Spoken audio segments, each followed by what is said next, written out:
my feng shui is all off. See, the problem is I got a window behind me.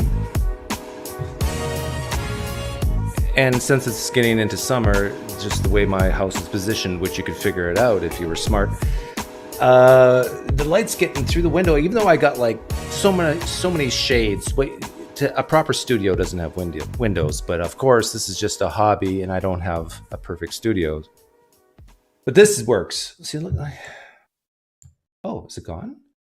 Oh, I can get my feng shui back. Excelente. Okay, let's get right into it. Abdu Murray, I think, was like the second in command after Ravi Zacharias, and he's been silent for a full year. And they're talking right now. It's live, so I'm mirroring this. 1,000 Pine Points 2. Make sure I have it right. Wyatt Verche, 1,000 Pine Points to you. Eric Zwart, 500 to you. And Kohil, Cohil, third. Yes, you are third. I don't think I recognize your name. Never been here before, so welcome. Or maybe you have and you've just been silent. 250 Pine Points to you. Let's get into it. Because I didn't want to come out and say something without really marinating in what had happened. I think I'm about half an hour behind them, so I'm going to speed it up just a scotch. Marinate in to catch up. What I need to say on my behalf as well, and I'm speaking really for myself in this entire program. So I wanted to come here to say something now because I wanted to spend these last few months in a listening mode, not in a speaking mode. Frankly, if I were to say one of the things we did wrong when the allegations first came out was we sort of rushed to speak. And I don't mean that we rushed in terms of time, but because of the intense pressure, there were things that we said, a particular statement that came out from the ministry that denied everything categorically that was extremely regrettable. All of us regret that statement, that we basically said, this is not consistent with the man we knew, and we deny it. Not consistent with the man you knew. You were duped. You thought you knew someone and you didn't. And you had a ton of evidence to show that maybe you should at least been suspicious on some things, but you weren't. This is what happens when you're desirous for something to be true. This whole live stream is going to be about me showing parallels between your belief in Ravi and your belief in Jesus. And don't give me our faith is not in Jesus business. The point is about evidence and how easily you can be duped. It was far too broad. We spoke for people in the ministry we shouldn't have spoken for, and it was a denial. And my point is that I didn't want to rush to speak something. I wanted to be in a learning mode for these past months, and I wanted to be in the listening mode in these past months. And so now I think that I waited till I had something to say, that I wanted to get in the right mind space, the right heart space, the right spiritual space, and so I could be transparent and also informed, at least to some degree, in what I want to say. And there's a lot more to learn, but that's why I'm speaking out now.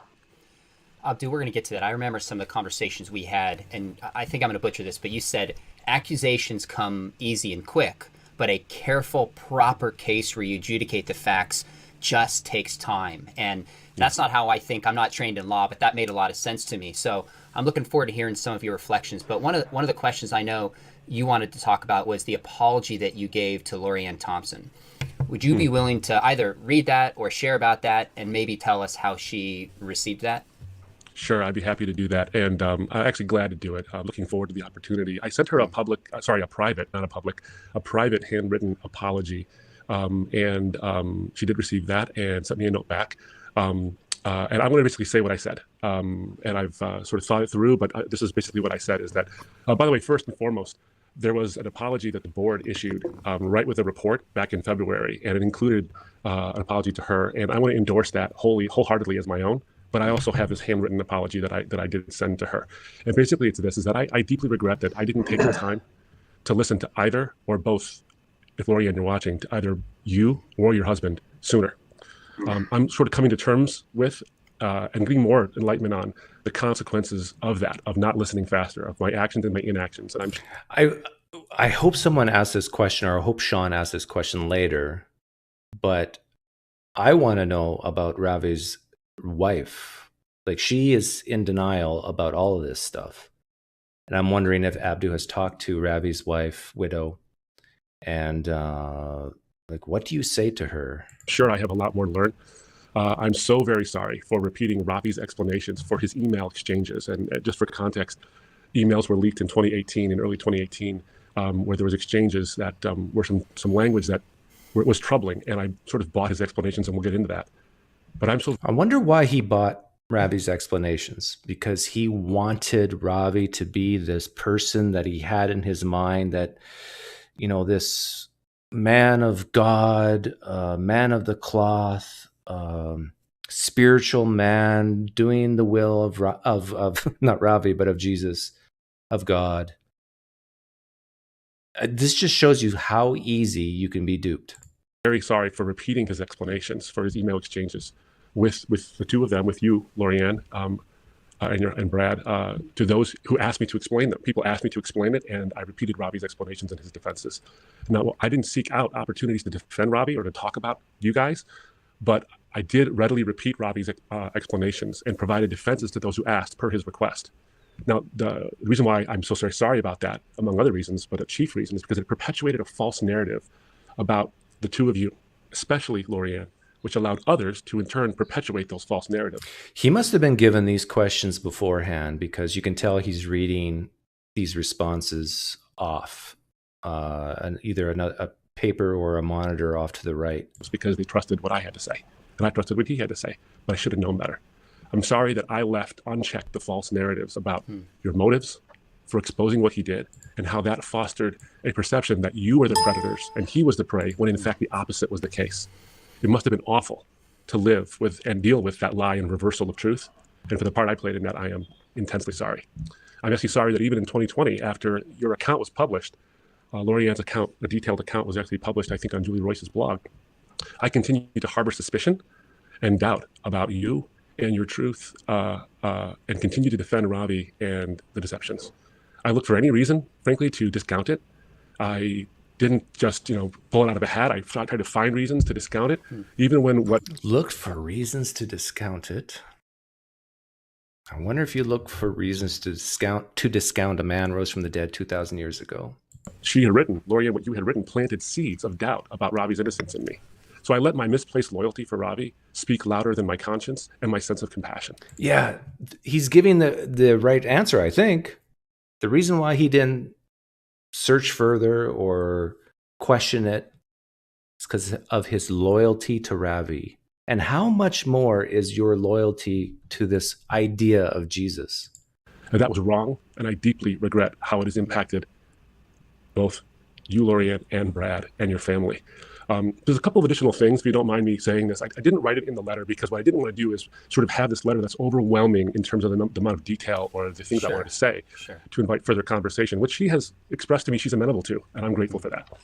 So the couple of things I wanted to share, because I really want to own a couple of things that are really important to me to explain, because I should have done better. And here's how. I come as a Middle Easterner. I was born in the States, but I'm a Middle Easterner by ethnicity and at heart. And so I'm familiar with the Western sort of the Western innocence and guilt paradigm for enforcing morality, and also the Eastern honor and shame paradigm. So in the East, morality is enforced by promoting good behavior through public honor, and it dissuades bad behavior through public shame or even private shame. But shame and honor are a big part of this. And so this is a big part of how I see the world. This is a Middle Eastern way. This is actually in parts some of the ways you see it in the Bible. So here's the fault I had, okay, is that I was so concerned with Ravi's public honor that I failed to see the resulting public shame for Lorianne Thompson. And I should have done better, because I should know that as someone who understands the honor and shame paradigm. And in fact, that's what Jesus did over and over again. He lived in this honor and shame paradigm where public honor is vaulted, oftentimes artificially, over someone else's public shame. And he refused to do that. He refused over and over again. He would take the person who was publicly shamed wrongly, and he would give them a heavenly honor that would replace the sort of the cheap cultural honor bestowed by hypocrites. He would do that over and over again. And I, as someone who's written on this subject, should have done better. I should have seen that, and I should have acted in accordance with that, and I didn't. And for that, I am extremely sorry, because I did not prioritize the vulnerable over the influential. And then one last thing, just as a point that I think is important. In an open letter, Lorianne and Brad Thompson wrote an open letter to RZIM in mid-October of 2020, And it contains a lot of information in it and a lot of statements. But the one I want to focus on is actually just one word that stuck out to me and haunted me actually for some time afterwards as the investigation was unfolding and things were happening. They used the word reconciliation. Now, I'm not saying that anybody has an obligation for reconciliation. That's not my. I have no right to ask of that. I have no right to ask that. But I'm only pointing it out for this reason. They said it. They were the ones who were wronged, and they said it. What haunts me is that we should have said it first. We should have been the ones to say it first, and we didn't. And I've been reflecting on that more and more ever since, especially late October, about 2 weeks afterwards, and into November. And was just thinking about this, is that when this is all over, we're on the other side of this, the Lord can do amazing things. He really can. And I know they've been graciously communicating with other people on our team. Man, you can tell that he has some pretty sincere guilt here. Around the world and in the States. So, the point is that we should have reflected on that sentiment. We should have done that because we were the wrong ones. Well, Abdu, if you would have known back then, say a year ago or so, what you know now, what would you have done differently? Oh my goodness, the list is long. But so I'm in the process of learning a lot right now. This is the kind of thing, as people who do apologetics and people who do. Well, first of all, you would have fired Ravi. The board would have let him go. You probably would have changed the name. You would have apologized to all parties involved. You would have started an investigation a year sooner. Do a lot of research, and That's a there's start. so much research both of you have done. This is a lifelong learning process, and people. I'm just guessing, Nathan, if he's being sincere or not. We all have these intuitions. We look in the eyes of someone who's giving their testimony to see how much it's impacting them. He was tearing up. Now, of course, actors can fool people. Maybe I'm being duped, but I think given the weight of evidence against their ministry and what Ravi did, he would have to be a cold-hearted psychopath for it not to bother him. Sometimes with this one thing, because it's so insular, it seemed like a small issue. Maybe it's is. not. It's a huge issue, and I'm learning that I have a lot to learn. So I'm in the process of learning how to handle these kind of things. I would never claim to be an expert in this stuff. But let's go back to 2017 and 2018. I wasn't in the executive position I'm in now, but that doesn't mean that I couldn't have asked or pushed more than I did back then. The emails between Ravi and the Thompsons had leaked in late December of 2017 and early January after Ravi's public. Yeah, he's definitely reading these answers, and so he knew the questions beforehand, which I guess is fair. Like, this is he doesn't want to say anything wrong, I guess. Statement on December 3rd. Make things worse. In Christianity Today. So I hadn't seen them before that, except for the one email that I think everybody had seen by that point. It was the sort of infamous bid this world goodbye email, where he basically said, if you tell somebody I might bid this world goodbye, whatever that, people have interpreted what that meant. But, obviously the more plain reading is that he had threatened to do self-harm. Suicide. If that had been exposed. For the second time. Well, those emails hadn't been, I hadn't seen those yet. I saw them when they were leaked, essentially. But when I did, I should have done at least two things, because obviously those exchanges were troubling. I mean, he was making statements like, the fault is real and inescapable, or I should have been a better man, and these kind of things. And I can go into why I believed his explanations. Shouldn't have, but I can tell you why I did in a second. But what I should have done at that moment was at least two things. I should have enlisted the help of experts in sexual abuse or sexual misconduct in ministry right away.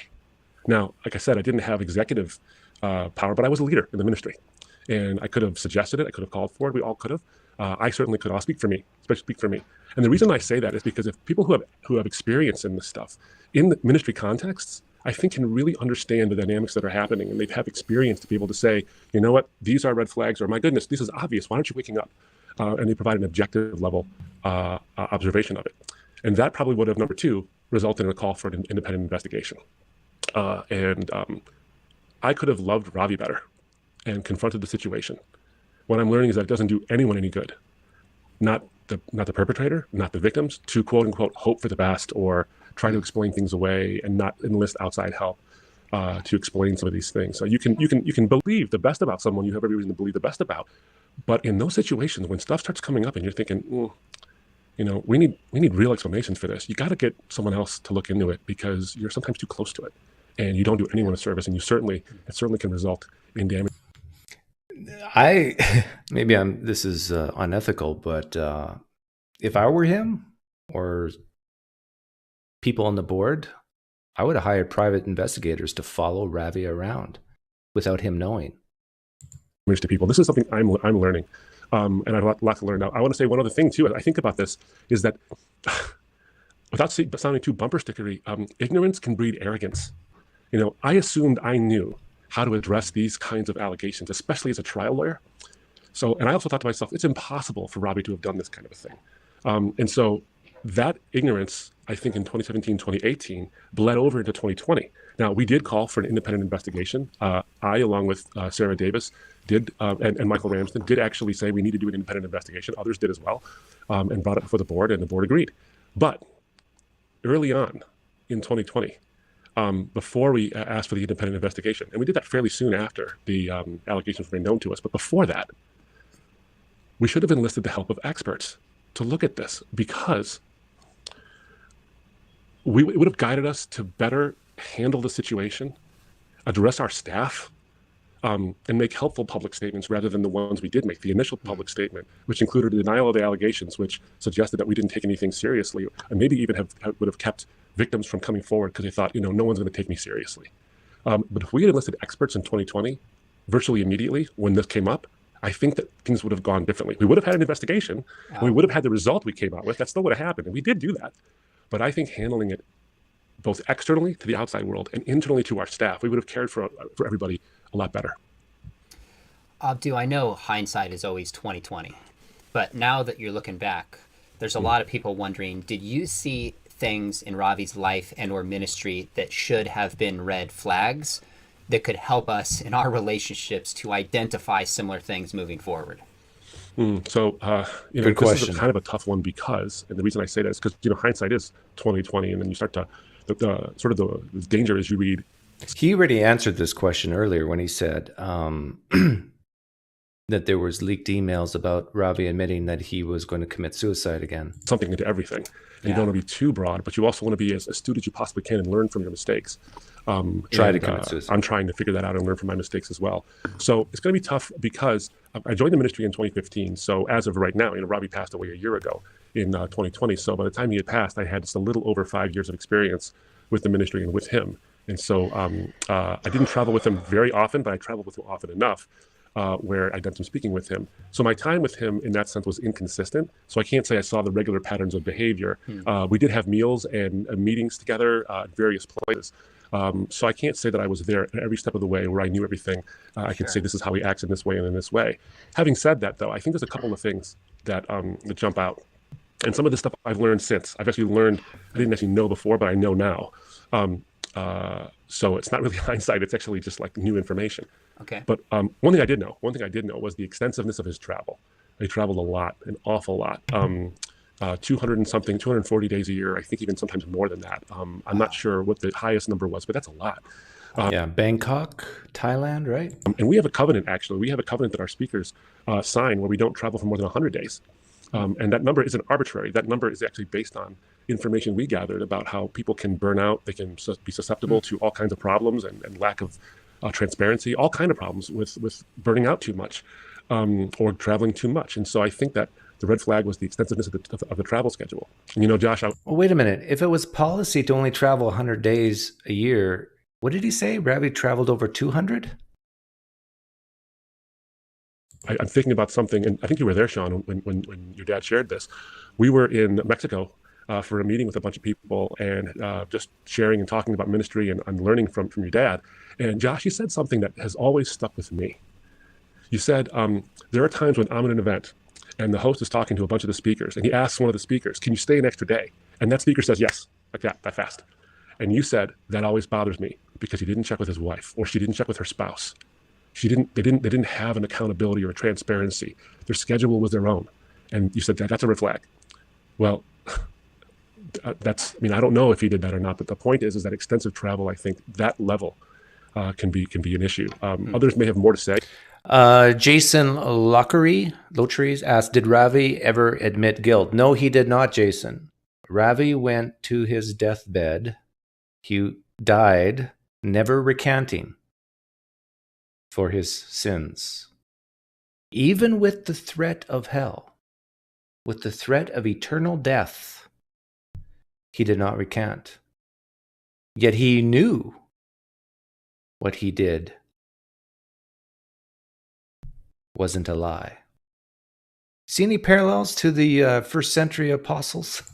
That, who have more extensive or consistent contact with him. But I also think that I learned that, he had gone on these trips to Thailand for various reasons, whether it was writing or other reasons. And I thought he had gone with someone, but it turns out he had gone at least a number of times on his own. And while he had a travel assistant, that assistant didn't go on those trips, I don't think, or wasn't asked to go on those trips. Well, just because he goes to places like Thailand and Bangkok doesn't mean something funny happened, right? So those were Alone. some of the red flags. But the hard part for me, as I wrestle through this, is that, and this is not, the hard part for me is that when I was with him, he was actually, really generous. He actually was attentive. He did remember your name. Even if he met you 5 years ago, he would just remember your name. Remember where you guys met. It was just uncanny. If you were in a room with him in a crowded room and a senator were to walk in or someone of high stature were to walk in, he wouldn't divert his gaze and say, how fast can I get off this conversation so I can get to that other person? He wouldn't do that. He would make you the most important person in the room. I say that because I wonder if Jesus was like that too. Isn't that, those are signs of a charismatic type person? in some ways these were hard to see, but there are, I think, hiding in plain sight things as well. And I'm sort of learning how to spot those. So I certainly can't qualify to be the expert in seeing those red flags. But as I learn more, I'm starting to learn more about what those red flags actually can be. And even in gifted people who are extremely sort of generous and kind and that kind of thing in their interactions with you, that doesn't mean there aren't red flags to see. There are red flags to see. What other areas are you becoming aware of in the area of sex abuse, sexual misconduct, especially with those in ministry? What are some of the things that you should have seen or did see? Yeah, well, and this is a lifelong learning process. So I'll tell you, I'm learning some things as I think about the experts. I'm certainly not the expert. What I would say is I've been reading and listening to presentations and books by some experts like Diane Langberg. Her book, Redeeming Power, is specifically about abuse of all kinds, not just sexual abuse, but power abuses, emotional abuses, and that kind of thing within the church. This book, by the way, is bathed in scripture and soaked in theology. It really is worth your read, and it's rich with facts and her personal experience. The title of it? Redeeming Power, because someone has so positively impacted our lives that it couldn't be possible that they did this, or we want to protect the system. And Diane Langberg. Oh, did you hear what he just said? Think about Jesus here. Kinds of abuse and confronting it because someone has so positively impacted our lives that it couldn't be possible that they did this, or we want to protect the system. And Diane Langberg actually goes into quite a bit of detail about how we try to preserve the system or the institution and protect the system or the institution above the actual, the person, the individual. And this is worth quoting, by the way. I read this and I highlighted it and I started and I put circles around it. She wrote this, people are sacred, created in the image of God. Systems are not. They are only worth the people in them and the people they serve. And people are to be treated, whether one or many, the way Jesus treated people. And so I think that that's, as an evangelist and an apologist, I believe that people are sacred, created in the image of God. But the part about ministry is that I think we sometimes equate the impact of the person with the value of what they've done for me or for someone else, and then somehow blind ourselves to the negative impacts they've had too. And so someone says something or accuses them, they're disbelieved because how dare they, touch the Lord's anointed, as it were. And I would say that, I'm certainly guilty of that in this instance. Yeah, I never had that problem when I was a Christian. Like, I was more of a maverick, rebellious type Christian who never thought a leader in the church was above me. And so maybe that's why I'm an atheist today. I don't know, or part of the reason. But Christians, Muslims, please, if you don't want problems like this to happen in your religion or in your church, do not revere your pastor. Do not revere your elders. Do not revere your imams, your priests, your popes, your bishops. In fact, go so far as just to view them as someone who gets diarrhea and has body odor. They're just humans. Don't treat them so special. They're not. And for goodness sakes, never, ever be in a room alone with them. So there's also another great book by Chuck DeGroat, which is called When Narcissism Comes to Church. And he talks about narcissism, what it is, unhealthy and healthy narcissism, how not to basically beat down yourself too much, but also to spot narcissistic behaviors, abusive behaviors, how to treat and love a person who's got them as well, so that we can avoid the eventualities of all this kind of thing, because it goes far beyond just someone's got a bad attitude. And you got to deal with it. So I think his book, When Narcissism Comes to Church, is really helpful. It's been helpful for me. I heard a presentation on it from a colleague recently, and it was very helpful. Another good book is by Bessel van der Kolk, which is called Calendar. He's a pastor, or he's great. That ministry somehow is itself untouchable. And so when an allegation of abuse happens, we find it unbelievable because these people could not possibly have done it. But the Bible talks to us all the time about people who could possibly have done it, people who were called by God and did terrible things. So we have to have a healthy... Yeah, think about Jesus. The evidence against Ravi was far superior than the evidence that Jesus was perfect. And yet Christians just believe, oh, he never did anything wrong. He never sinned. He was perfect. Why do you believe that? Because the book says so. And he changed my life, don't you know? So I have this desire to view Jesus as perfect. That's just math. That's just science.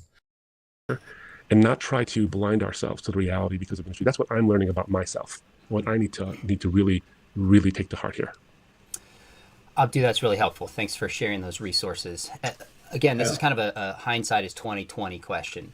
But I'm curious what you think contributed to Ravi being able to get people to believe his account of what happened with the Thompsons and just deceive so many people for so long. Because he was paying for their food, paychecks, ministry, a multi-million-dollar ministry. And without Ravi Zacharias and his name on the ministry, it would be kaput. And there goes jobs. And plus, of course, Ravi's words, his poetry, his charisma helped people get closer to Christ, and so they valued Ravi. That's why. Long. So I won't presume to speak for why others believed his account. I can only, conjecture on it. I can tell you why I did. Well, first and foremost was I had believed that there was basically an unblemished record of a man who had done ministry for 40 plus years, who had acted so kindly and so generously, who... Yeah, 40 plus years, unblemished record. Compare that to Jesus. How long was Jesus's ministry? Way shorter. Also an unblemished record, right? Wanted women to actually have a voice in apologetics and employed women in apologetics and wanted them in leadership all across the organization. That was part of it. So these actions were clearly inconsistent with that. But in 2017, one of the things that I found that sort of got me to think this is actually, he's innocent in this, and I learned a lot since then, is I learned about it first when he told the staff about the lawsuit he was filing, the RICO lawsuit he was filing. That's how I first learned about it. And the first inclination I had was, and how he described it and how I understood it was, I'm not going to hide. I'm going to let the truth be known. I'm going to make it as public as possible. So I was like, this is the actions of an innocent man. I've since learned something very important. And that thing that's very important is that this can be a tactic to actually silence people. When you do this kind of thing, it can be actually a tactic to silence people.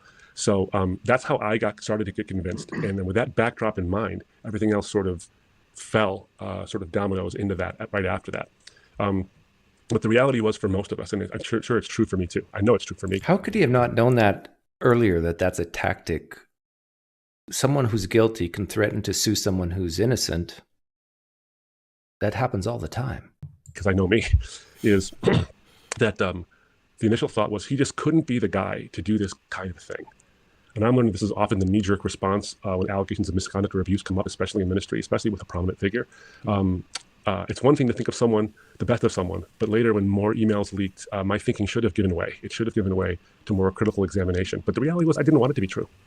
And the irony here is, you guys both know my story, is that I came to faith in Christ not wanting it to be true. And I knew that there's going to be consequences. So from my personal experience, here's what I'm learning about this. Abdu Murray, this is, I can't, no one else can own this unless your experience is like mine. But here's what I want to say is that when I came to faith, I did so despite my desire to it not wanting to be true. So I've often said that I value truth over comfort. But the reality is this, is that even though you've done that in your life, and I did that in my life, that doesn't mean you have to be, you can't be vigilant all the time now. Okay, this is good. This is really good. You hear what he's saying? He's saying, I didn't want Christianity to be true. And therefore, and yet I looked at Christianity, became convinced it is true. Therefore, that's not the type of person, I don't have this bias in me. But yet, he did that with Ravi. He wanted Ravi to be innocent. And so he thought because of his past, he was exempt from this bias, this loyalty for Ravi. Well, here's something to consider, Abdu. Maybe what you think is, oh, you say you didn't want Christianity to be true, but maybe you did want it to be true. And that you deceived yourself in that. Happens all the time. I can't say, why did it? I don't know how many testimonies I've heard of, oh, I didn't want Christianity to be true. I set out to prove it false. And then, wouldn't you know, I did my research and now it's true. That happens in, I think, almost every religion. I think there's Muslims who would say the same thing, who are Muslims today and say, oh, I set out to prove Islam is false. And wouldn't you know, Islam is true. Did it before, and therefore I wouldn't do it again. I did it again. I did it in this instance. So you have to be ever vigilant. Guard your own heart. Think about this. Is this? This is good. You should be ever vigilant. In other words, the things you cherish the most, you should maybe doubt it the most. Because of these biases we humans have. True, or are you claiming it's false because you don't want it to be true? And I think that's a big part of why a lot of people were able to believe his side of the story. They just could not possibly fathom it. But I think that we have to embrace the truth, no matter how inconvenient it is. We have to keep doing that. And I can say that I didn't, but eventually I did when the report came out and it was done. One of your criticism of you personally is that your initial response was to defend Ravi and RZAIM, and not really seek out the truth or check out the allegations. Now, I think you've answered most of this, but do you have anything you'd want to add to that? What I'd say is this, is that in 2020, it's true. In 2020, I've offered 2017, 2018, my mindset on that. But thank you for the donation, Zachary Lahoki. Perhaps you can get in touch with your boss, Satan, later, PineCreek, and give us an update of how Ravi's doing. Last time I talked to Satan, Ravi was doing fine. The door to hell is locked from the inside. He went to the door, Satan told me at one time, and tried to unlock it, but then changed his mind. And so he's, I guess, happy and content in hell. When things came up in August of 2020, it's true that my initial reaction was to defend Ravi. Again, I couldn't believe this was possible. And yes, I was skeptical of the claims of the accusers at first. But I, along with Sarah, our CEO, and Michael Ramsden and others, did advocate for an independent investigation. And we hired two firms, a law firm and an investigative firm, to find out the truth. In fact, that's what we told them. We told them, find out the truth, no matter how uncomfortable. And at one time said, your investigation needs to be better than anyone else's. But I will say this. In the beginning, especially, there were a couple of comments out there that I need to address briefly. I didn't believe it. I was skeptical of it. My tone may not have been the greatest tone in the whole world, but I did want an independent investigation. But there's a statement out there that was attributed to me that I wanted to hire like a rough Atlanta ex-cop to sort of intimidate witnesses or discredit them. And what happened was I had asked a lawyer, Brian Kelly, I asked the lawyer if he knew someone in Atlanta who was a reputable investigator. And he said, well, I only know a rough Atlanta ex-cop who doesn't have a light touch. So I went back into the room where we were all meeting, and I repeated that. I said, the only guy he knows is a rough Atlanta ex-cop who doesn't have a light touch. And I said, my recollection is that I said, we can't go that route. And I advocated not using that kind of a route. And we didn't. A couple of days later, we were engaging with law firms. And this all the way, by the way, it was all addressed in World Magazine. I was asked about the specific comments, and there was some clarification there, because I did check my memory on this with people who were in the room to see what did I say, and they said, yeah, you advocated for not using that kind of a person. And World Magazine followed up with one of the people there, Mark DeMoss, who said, yeah, Abdu didn't say that. He said that we can't go that route. I don't know what happened there exactly. Either I miscommunicated because of my tone, or I miscommunicated for other reasons, or the other person misheard, or we just remember it differently. That could be it. But like I said, I just wanted to be clear. I never advocated for trying to silence or intimidate victims. And but our mistakes, the mistakes we may have made in the interim, in the beginning, with my tone and our tone, maybe. How did Ravi die? He died from terminal cancer. Made it difficult for victims to come forward, even when we wanted there to be, we would be called to the independent investigation. We may have made it more difficult by our tone initially.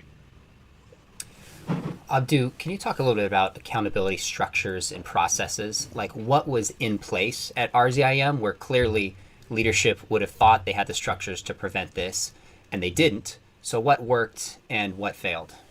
Good question. Well, a good friend of mine said recently that sometimes looking at it from transparency rather than accountability is a good way to look at it. So you don't have accountability structures, you have transparency structures, which don't have you looking over your shoulder, but actually have you just saying, here, this is the situation, this is how I live, and you don't, there's still accountability, but it's through transparency, as it were. So as I think about it, I do know that he had travel assistants that traveled with him regularly. He said that he had handed in his phones occasionally or periodically or regularly, I can't remember which one, for various reasons, and so they were available to him, to people to look at. I think that the things that didn't work or could have been done better is possibly too much power and influence centralized in one person. At one point, he was the president and chairman, or the CEO and chairman, I forget the titles exactly, of the ministry. I think that's a big one, because even with good accountability structures in place and transparency processes in place, they can be circumvented. Frankly, we're still having an assessment done of those transparency structures and accountability structures, and so we're learning more about how to make sure that doesn't go in that those can be stronger and more robust. But again, having too much travel is a big part of it, I think, and having travel covenants. Another thing that Josh, you said at one point, you're talking about hotel rooms and staying in places, is that if you stay in a hotel room, and this is something I want to implement, is you're staying in a hotel room and you're not sharing it with somebody, have the one with the adjoining doors and have that door unlocked or open so that people can, you can be accounted for at all times when you're on the road. I think those are the kind of things that would be helpful. Now, the reality is, I think that the reality is you can't completely prevent someone from having secret sin. You just can't do it. I mean, in this instance from the report, we saw that, there was multiple ways that happened. But you can try to minimize it. I would love to hear from these assistants of Ravi. He uses the word assistant, plural, more than one assistant. Like, have they spoken out? Have they said anything? They must have suspected something, don't you think? What can we learn from your experience? Can we extrapolate something that can be applied to the wider ministry of the church? Well, if you became a pastor now, what are things maybe different you would do? Well, I think that one, definitely the centralized power, I think, wouldn't be a good idea. We need to have the transparency across and vertically as well within an organization. I think that needs to happen. If I were to say what you can learn from my experience, the first one, as I said before, is all of us can benefit from self-examination about how realistic we are with our views of other people in ministry. One of the things I think that we don't do well is we don't love our Christian leaders well enough to give them room to be vulnerable. And that thickens the walls of secrecy, because they can't ever have a vulnerability, they can't ever have a flaw, lest everything come crashing down. So in the beginning of a sin that begins to develop or something, they have no one to go to. I think that's a problem that I'm learning, that we need to allow ministers to be vulnerable early on. I think that from my experience too is make sure you check yourself on when something comes up. make sure that you are looking at the facts as objectively as you can and enlist the help of others. Yeah, how do you look at the facts as objectively as you can when you love someone deeply, when you revere someone deeply? This is why I have often said, relating this back to Jesus, you almost, in order to look at the evidence of the New Testament, you almost have to stop loving Jesus in order to look at it objectively. And how many Christians are willing to do that? Raise your hands if you're in the live stream chat and you're a Christian listening. Are you willing to stop loving Jesus for a few weeks to look at the evidence for Jesus' life and ministry objectively? In the broader church. And I think thirdly, I would say that when we're thinking about ministry, never elevate it above the vulnerable. It's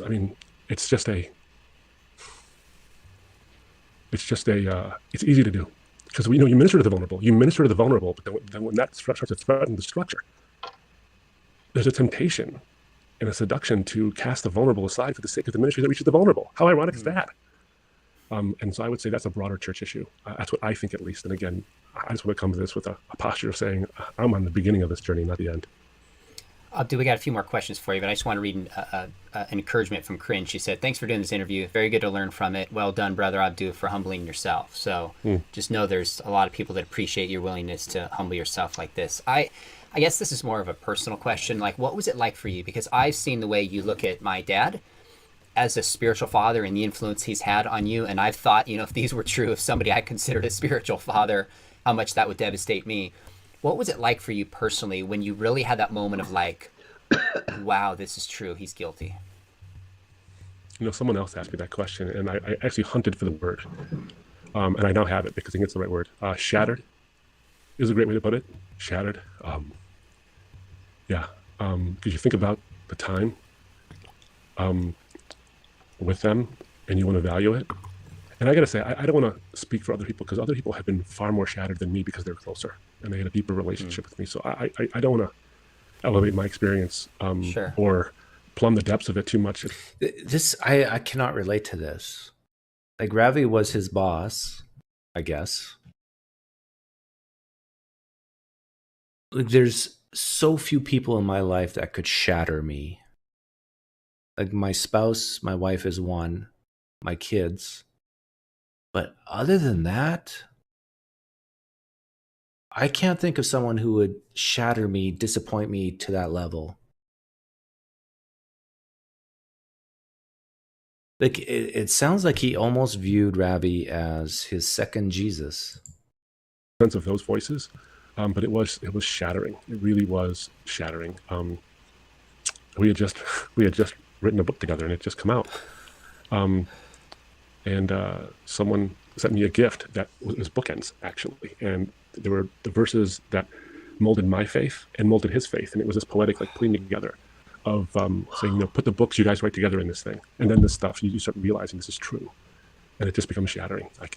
That's all I can say. It was just shattering. How do you trust people with the understanding that you could get burned, have the legs kicked right out from underneath you? Yeah. What have you learned about that? Yeah, well, there's a lot to learn here, and I'm still doing that. So let me offer something I'm learning. I think this is a bad form of questioning here because, to be honest, I don't think anybody cares about Abdu Murray's feelings or him being shattered or having his legs kicked out from beneath him compared to what Ravi did to countless women, manipulated them. Like, do we really care, Josh McDowell, about Abdu Murray's feelings? Do we want to talk about this? Poor Abdu. His hero turned out to be a fraud.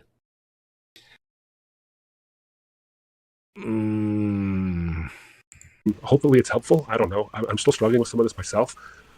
Is that I think we need to strive to not become cynical people, because you can't live cynical like that. I mean, I'm trying you try your best not to live cynical, because living a life where you trust no one is so taxing. and I'm sure those who have been the victims of abuse, and I know you guys know this, will have a tough time trusting people. What does he mean? Living a cynical life is so taxing? It's not for me. Now, I don't know if I'm 100, like how cynical I am, but I assume the worst and hope for the best on many people. That's not taxing. And in fact, it's the opposite. It's like, oh yeah, so-and-so did such and such. So-and-so disappointed me or disappoint someone else. Yeah, we're humans. We do this. It's when you have your expectations so high of an individual, you're setting yourself up for having your legs knocked out from beneath you. Because people, oftentimes abuse happens from people who are trusting, or who you trusted. So it becomes very, very tough. But trust by its nature, it seems to me, trust by its nature is risky. It always involves a danger of being burned, of having, like you said, the legs kicked out from underneath you. So here's what I would say is that if we inform ourselves, this is going to sound paradoxical, but this is kind of what I'm thinking right now. Hopefully this is helpful. I don't know. If we inform ourselves of the warning signs and of where someone might be going down the road in a wrong path, whether it's a Christian leader or someone we love in our lives, if we inform ourselves, you might get the feeling that you're going to be suspicious of everybody. Like that's going to cause suspicion in everybody because you're going to see signs in everybody. But if you're informed and you start to really get sort of versed in this stuff, it's actually liberating because that knowledge will allow you to trust people, I think, better and more informed, but also see the warning signs so that maybe you don't get burned or that someone else might not get burned too. And so some of the resources I named have actually helped me to form, they're helping me. I'm still getting there to recognize some of these things so that we can actually trust better. Not trust blindly, but... Do you see any warning signs, Abdu, with Jesus in the New Testament? You see any warning signs that you should maybe be a little critical about the New Testament? You see any warning signs there? Or do you think maybe you're making the same mistake with Jesus as you did with Ravi? Too much trust, too much reverence, too much desire. Trust better. There's so many angles. Let me interrupt something here. I've always made the statement, I'd rather trust someone and find out later they weren't trustworthy than to not trust someone and found out later they were worthy of trust.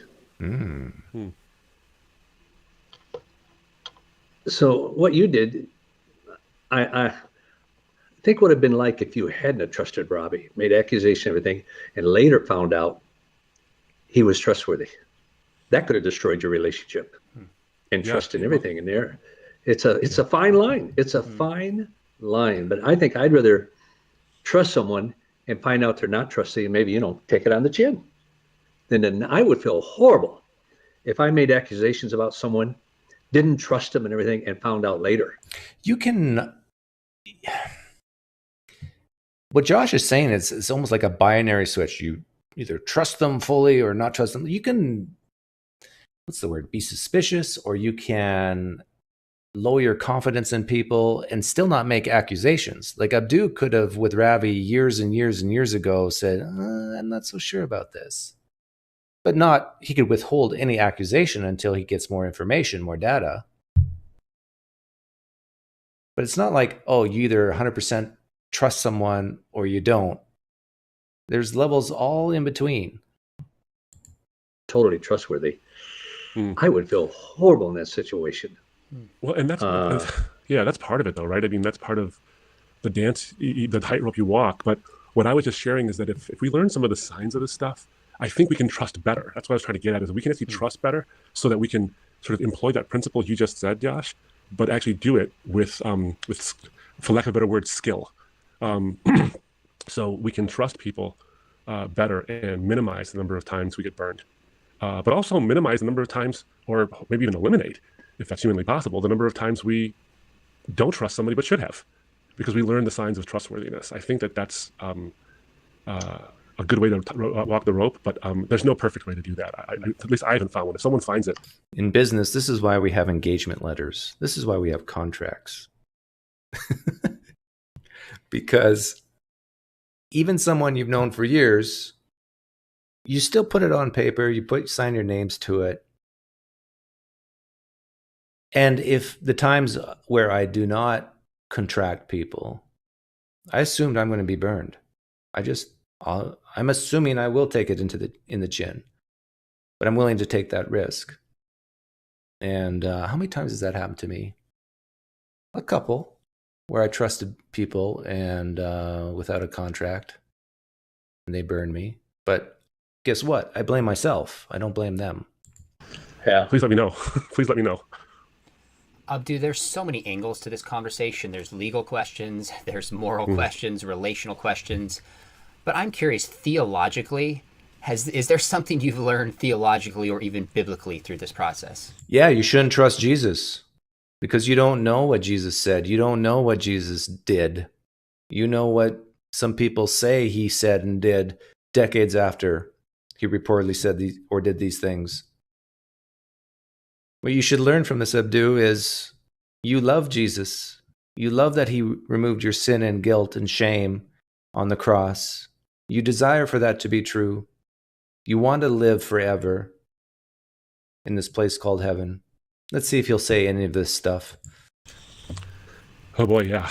And I'm still going through it, and I think there's little things that the Lord's speaking to me through all this whole process. So let me just say this. This is the Lord's speaking to you through this process. How confident are you on that? As confident as you were that Ravi was innocent? First thing is that I've learned to be in awe of Jesus even more because of this.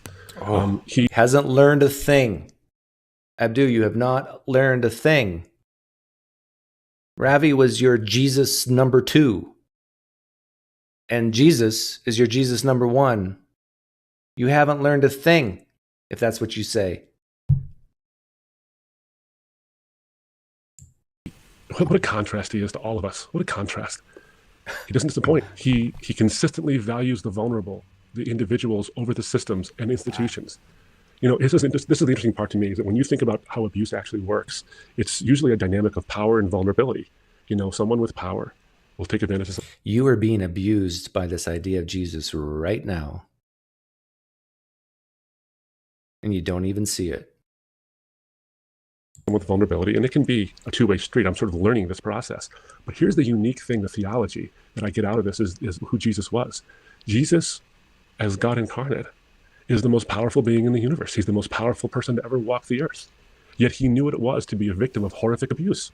How about that? So he knew that mockery, a crown of thorns, a fake robe, he'd be stripped naked, and a cross would be in his future. He knew that.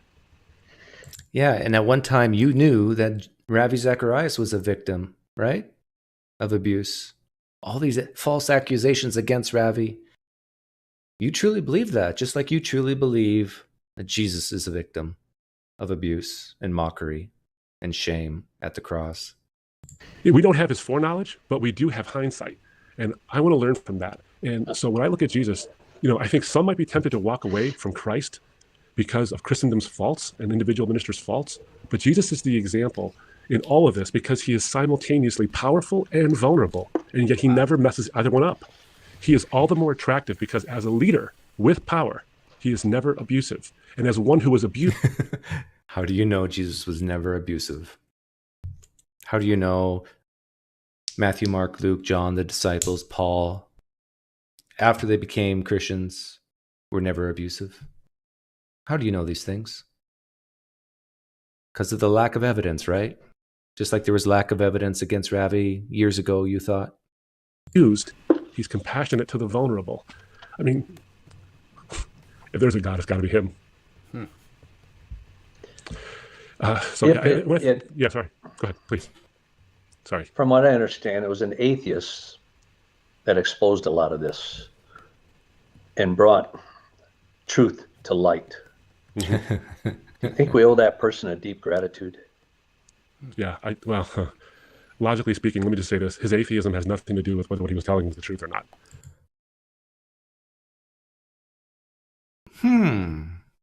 His atheism, they're talking about the banjo man.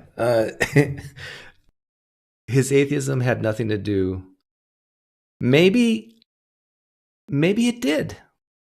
Maybe because he had no pony in this race, he could see objectively what was going on. And maybe because you did have this desire that Ravi was this flawless, what was the word you used? No blemishes in his record. You had this propensity, this desire, this proclivity, this hope that Ravi was who he said he was. Because of this love you had for this spiritual leader. Maybe it's precisely because, what's his names? Nathan, if you're still in the chat, or someone, what's the banjo man's name? It's eluding me right now. But maybe it's precisely because he was an atheist, he could see what was going on. Because he didn't have these biases in the way. So I think sometimes we jump to this, well, an atheist said it, therefore I can't believe it.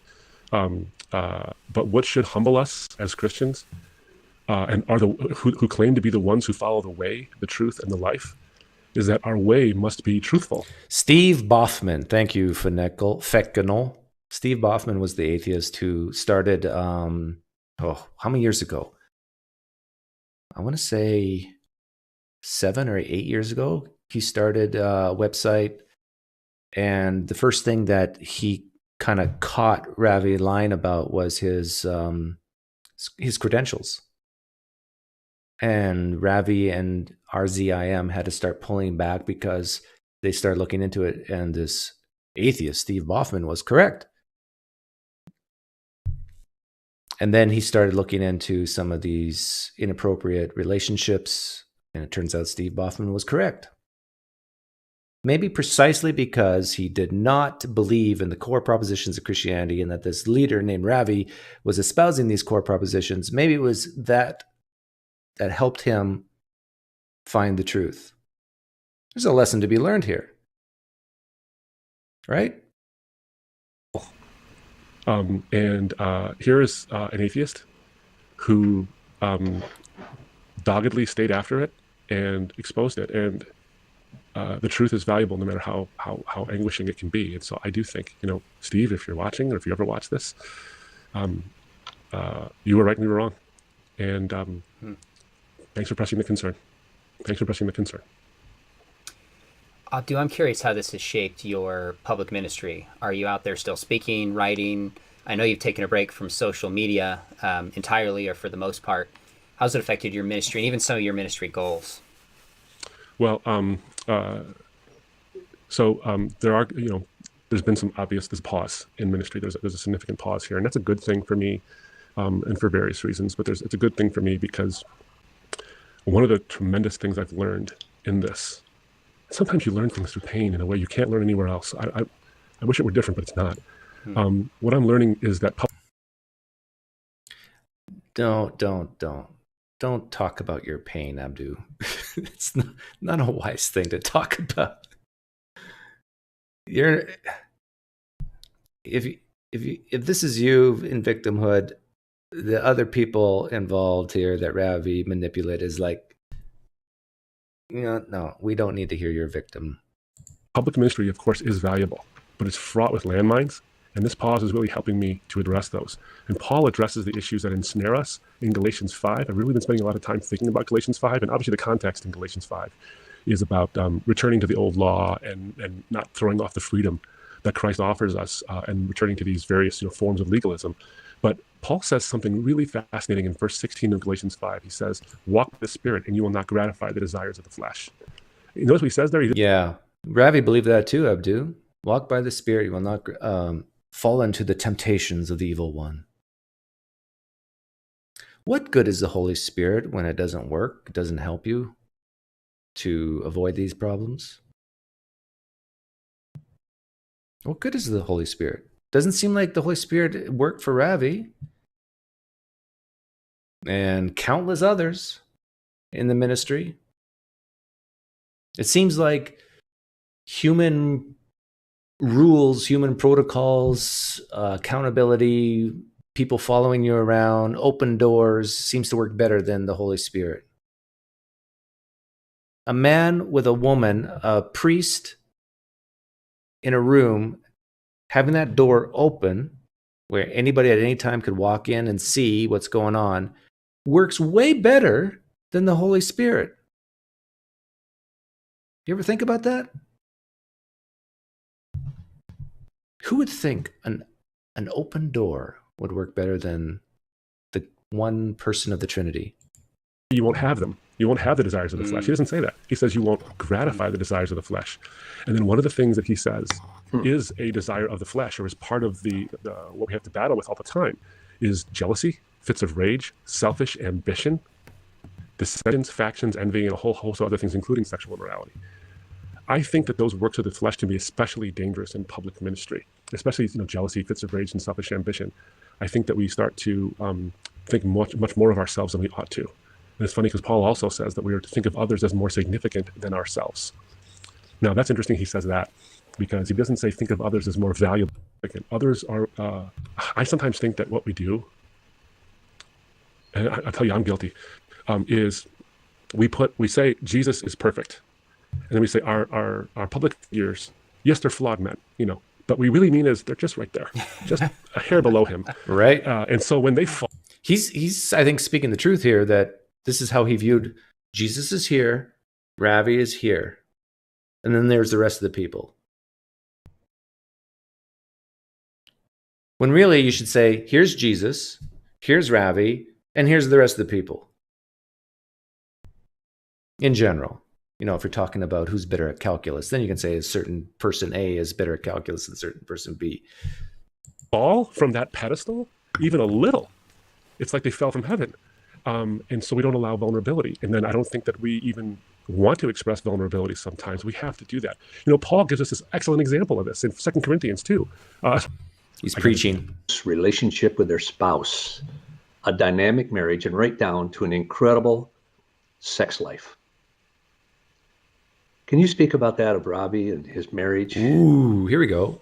I understand if you can't, if it's too personal to say so. I understand it. This is a question I would want to ask. I can't actually, because I would speak from total and utter ignorance. But it is a sensitive question, but I would speak from total and utter ignorance if I did. Don't you talk to Mrs.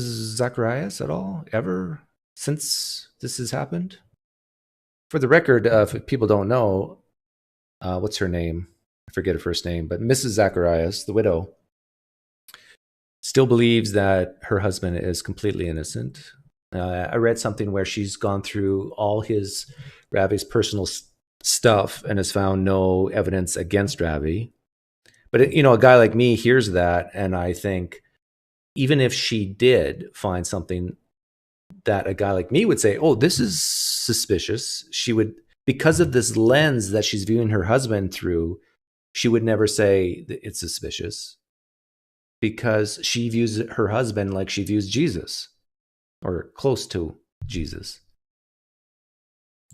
And I appreciate that. I appreciate that a lot. That's fair. Like, a question I would ask Abdu is, can you talk to Mrs. Zacharias and get rid of the NDA against, what's her name?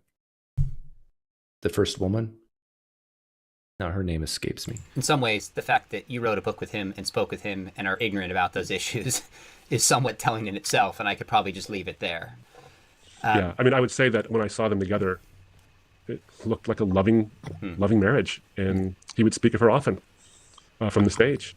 What I'm trying to get at is, I think a lot of the Old Testament patriarchs would speak highly of their wives and also of their concubines, hundreds and hundreds of them. I'm very ignorant of their private times. I would not. That's understandable.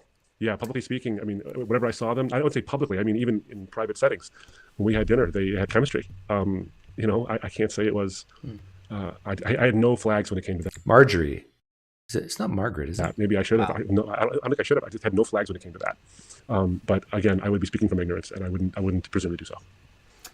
I think we just got a handful more for you, but one of the questions that I saw come up in the chat room a bunch and all over social media is the question of what you suggest we do with Ravi's resources. Now, my dad and I both gave our kind of 2 cents on that in the earlier interview that we did, but our names are not on a book with Ravi Zacharias. We didn't do question and answer time with Ravi Zacharias, so it doesn't affect us personally, obviously, like it does you.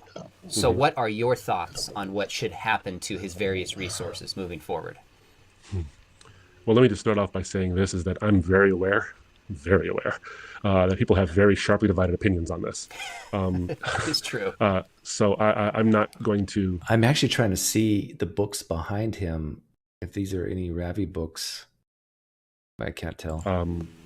Sort of legislate my opinion on this for what everybody else should do. I do believe that there's value in what he taught. I thought the demeanor in which he engaged people evangelistically was powerful. It was affirming of the person. So I don't want to suddenly say, nope, all that stuff was not worth it. I can't logically say that. I can't with good conscience say that. What I can say is that though God used him powerfully in my own journey of faith, and I wrote that book with him, is that I personally can't promote his resources because I think it could be triggering and harmful or traumatizing to people. Yeah, but the question is not promote, but the way I would have asked the question to Abdu is, do you have any Ravi Zacharias books behind you right now? Do you have any Ravi Zacharias books in your house right now? What do you plan to do with them? Now, he could say something like, well, just because he's a flawed individual, the things he said in his books are true, so I'm going to keep them, or something else. Who were mistreated. I don't think this equates to cancel culture, by the way. I don't think that, because I'm not advocating for cancel culture. I never have advocated for cancel culture, because I think that usually happens when you cancel someone for what they said, for their position on something. As a matter of personal conviction, I think this is about what someone did, not what someone said. So I think it's up to each person to wrestle what to do with it. If you have his books and you want to read them and glean truth from it, understand there's truth there that you can glean from and use, and it can be valuable in your life. If you want to discard those, that's up to you. They're yours to discard it or not to discard. My publisher of that book has determined not to publish it. I support that decision. So I support that. A number of years ago, Go ahead. a number of years ago, a man in a very powerful position, a Christian leader at that time, I thought was probably the most powerful evangelical Christian in the world, went the Jimmy Swaggart? same way as Ravi. A lot of books out, good books, popular. And I was very disturbed that a major bookstore here in Southern California didn't pull it. And so I called him. And he said, Josh, I understand where you're coming from, but it does not negate the truth of what he wrote. And it didn't. He didn't never write in this area or anything of sex abuse and all that. But he said it does not negate the truth of what he wrote. And as I looked at all of his books, I said, boy, that's true. Some powerful books. And so it softened me a little bit about canceling all the books of someone to have. By the way, I just put my link up. I doubt if any Christians have the courage to come on here, but I would love to hear a Christian come on here and tell me their thoughts about the Ravi Zacharias debacle, how they view it, if they still have his books. I'll be nice and kind too, but I really want to hear from Christians. I think I know what you're going to say before you say it, but I want to hear if you think that my moral of this story, of how the propensity, the biases we have, just like it affected how people view Ravi, you're doing that with Jesus, or the idea of Jesus. I want to see if you agree with that. Happens like this. Yeah. But I appreciate your insights very much on that. As we're sitting here, I'm just thinking about, boy, I hope I don't have to put my foot in it here, but I'm just thinking about, I'm writing a book right now on the Bible. It has to do also with race. And when I think about the church, and you read books, Color of Compromise, other books on some of this history as well, about the church's complicity in some of this stuff, or at least turning a blind eye to some stuff, some of the theological giants of the past either condoned slavery or didn't say anything about it. But we actually still use their stuff. So I can't tell you I have a hard and fast rule on it. I can just tell you what, right now, where I sit on this. This is just process, man. It really is. I think I would say the piece for me though is, that is a really thorny question about people supporting slavery and then having theological positions. I get the difficulty of that. But when we look at Ravi, if these allegations are true, and I think we have every reason to believe they are, I don't know that I can trust anything that he's written, because even though I have a PhD and studied apologetics, I'm reading these books. There's an element of trust you have to have that someone relays a story, has done their homework, and that trust is completely gone. So the truth is not there. But I just don't know that I can trust any of it. I don't know if I agree with Sean here. I know what he's saying has an emotional appeal, but I think some Christians are going to appreciate what I'm about to say. You can be the worst human on the planet and write a book that's true, mostly true, and valid, right? You're gaining insight on how people view this differently and how they view Ravi's books. Those who just would take every book that Ravi's ever written. Now, hear me. I think Christianity is false. I think all his books are bunk. But you put it in a different situation. Some people are just going to say, "Oh, this guy hurt me. I'm throwing all his books away." And other people will say, "Well, yeah, he's a doofus, but the books are right, so we keep them." It's a huge picture or insight on how what people value through the lens of him writing it, which is another piece I would add. Let's move on from the resources. I think you shared your perspective, and that can be debated a lot. I have a couple last questions for you. Can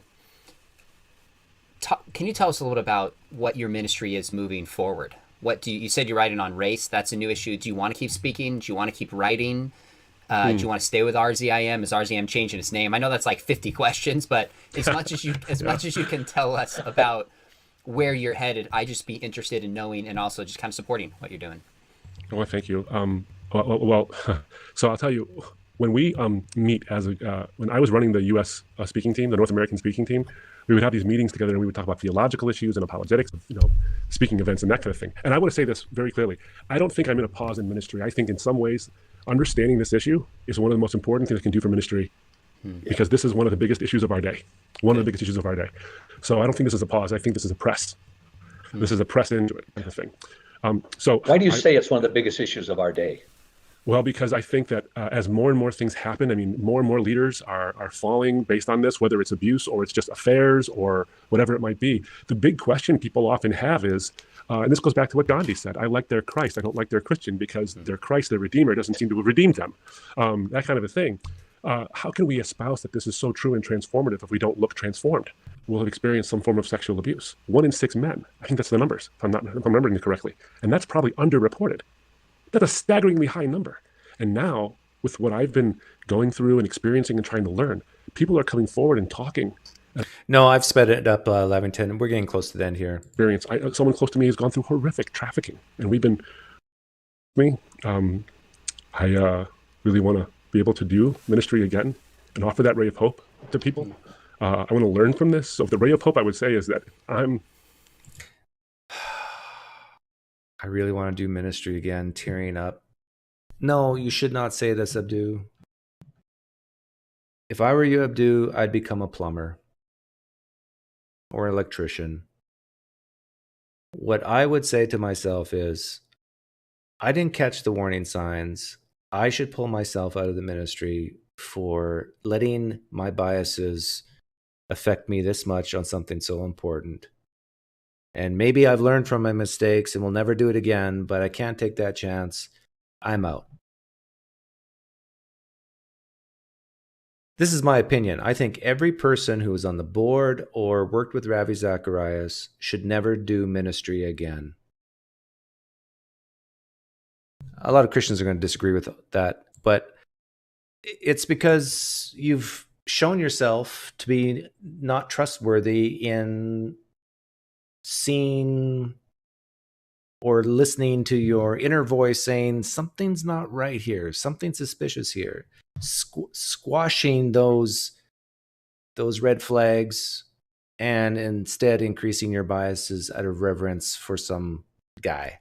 Thank you for the very generous donation, Trake T. Your name does not look familiar, but thank you for the donation. If I'm learning more and hopefully offering something of value. No, I don't need to see your tears. Okay. So if any Christians want to come on, the door to PineCreek is open. just click on the pinned link above, or type in www.whereby.com/PineCreek. If you're a Christian, I want to know if you agree or disagree with me that the biggest lesson to be learned here is the evidence against Ravi is better than the evidence for Jesus. And yet so many Christians doubted, didn't see what was going on with Ravi. But you seem like you know exactly what's going on with Jesus.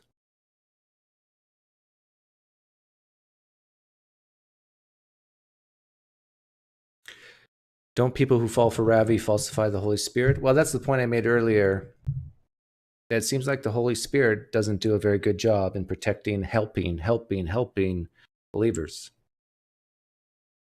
And of course, a Christian's never going to say, well, that's the Holy Spirit's fault. It's the person's fault. Can anyone come on in? No, I just want Christians to come in.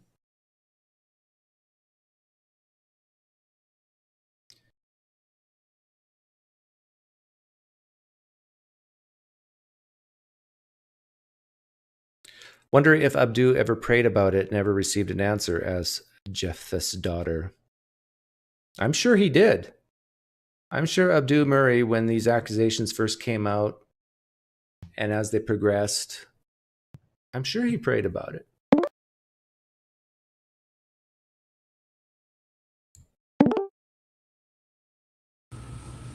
Hi, Colleen. Hey, how are you? I'm doing well. Long time no see. Yes, it's been a while. So what's your thoughts? I think I came on your show, or yeah, it is a show. Yeah, it is. Talking about Ravi. So Oh, you you're did? back on Ravi. You're back on Ravi. Well, it's been a one year anniversary basically, and Yeah. and Abdu was on. So, do you agree with my assessment that people should lower their confidence that Jesus was perfect, because they had these ideas and biases for Ravi? They thought, oh, Ravi has no blemishes, or not in this area at least, and they assumed the best of him. The evidence was later overwhelming that he was guilty. And even some to this day don't believe Ravi's guilty. Mm. And that it seems like there's a lesson to be learned here, right? That something that we love deeply is probably the area that we're the most biased about. Yeah, but that's a transference that I myself made before, when I was quite young, like judging God based on people's performance. Right, but my point is, like how do you judge God? Like that's my point. The point is that if you are a Christian who believes Jesus is perfect, why do you believe that? And the answer to that question is based on evidence that's far weaker than what we have for Ravi. Oh yeah, we would. This is exactly, Doug. I love you, Doug. But do you agree with that? That the evidence that Jesus is perfect is weaker than the evidence that Ravi is flawed? Do you think I'm going to agree with that? I don't think so. No. I really think this is us judging with our limited minds who God is. And when I did that, I was in a world of hurt. When I came out of that, I came into peace and goodness and love and kindness and gentleness and all those good things that we want to have in our lives, right? So I really think that to judge God based on Ravi, we should just judge Ravi as what he did, and let the ultimate judge Ravi for the totality of what he did, which is probably pretty bad. But you believe Jesus has lived a sinless life, correct? Yes. Why? The proof is in the pudding. I'm the pudding, and I look like a pudding. But what? I'm trying not to look like a pudding. I'm on keto. Oh, I'm on keto. Are you? I can't go full carnivore. Oh, okay. But I just did but the reason fat. But the reason why you believe Jesus is perfect is because of something that happened in you, right? Or yeah. It's not so much the evidence. Well, two things. I'm always back to the two things, right? Revelation in the scriptures that came true in my life. Jesus said, you will know the truth when you do the things that I say to do. And when you do those things, it's like, oh, yeah, that I'm living in reality now. So you're following an idea, though, more than a person. The idea is a person. As Jesus said, I am the truth. Okay, so I always thought truth was an idea. I think I've said this to you before. I'm sure other Christians have said this to you before too, Doug, that I always thought truth was an idea, a concept. And when I realized through a revelation that Jesus is the truth, that the truth is a person, it tilted my whole, it was an aha moment. But right? let's say Ravi existed 2,000 years ago. The same man, just put him back 2,000 years ago. And Ravi, 2,000 years ago, says, I am God. I am the way, the truth, and the life. Why would I want to do that? Doug, that's a nonsensical idea. No, there's people back then who claimed to be God, just like Jesus did. And let's say Ravi was one of them. And you now 2,000 years in the future look back at the words of Ravi and say, don't compare so-and-so to Ravi. Ravi was the perfect man, God in flesh. You see what I'm saying? Yeah. You're much smarter than me, Doug. I can't fight on the plane of just your agreeable, humongous intellect. Well, I'm glad you're happy. Yeah, it's good to see. I haven't been on for ages. I just am at my house in the country, and I just caught you, and I went, oh, and I have nobody here, so I'm not bothering anybody. Okay. Blessings to your family and your wife, and to you. Thank you. And read Tom Holland, Dominion. Why? Just you know, I don't read books, right, from cover to cover. Oh, I didn't know that. No, you don't. Oh, it's against my religion of efficiency. Okay. But anyhow, thanks for calling in, Colleen. I'm gonna always good. You get a lot of callers in here. Always good to see you, Doug. Yeah. Take care. Bye-bye. Colleen's funny. Doors open. Oh, see, this is what Ravi should have done. The door's open. Always keep the door open. The door is open to whereby / PineCreek. See, with 300 and some people watching, if nothing bad would have happened with me and Colleen here, because there's accountability, there's transparency.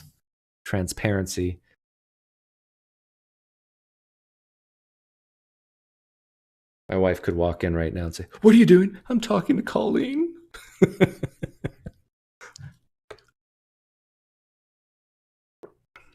Doug is illiterate. I am not illiterate. My mom learned me real good.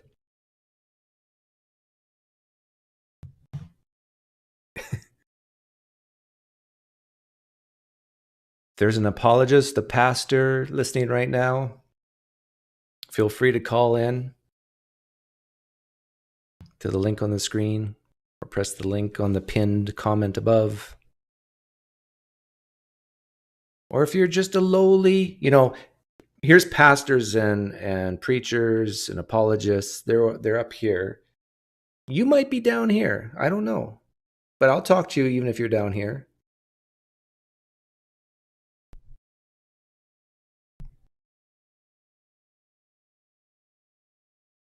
You're not as good as the pastors and preachers and imams up here, but we can still have a good conversation. Yeah, I know it's a joke, Bacon. No sparkling ice today. I don't know why. I never hear apologists actually say sorry. Well, Abdu did say sorry in the first 10 minutes. of that interview with Sean McDowell, but that's where he should have left it. In my opinion, he should not have gone to even in the slightest trying to have people feel sorry for him. And I know that wasn't his intent.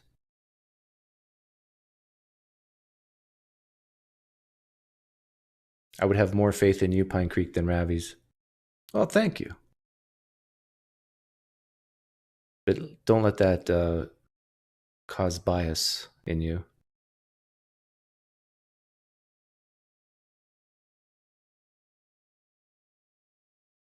But yeah, I mean what I said. I meant what I said. That every person at Ravi Zacharias International Ministries should resign from the ministry. No, I'll rephrase that. Those who were intimately involved with Ravi saw the warning signs, saw the red flags, and did nothing about it. Or just loved Ravi too much.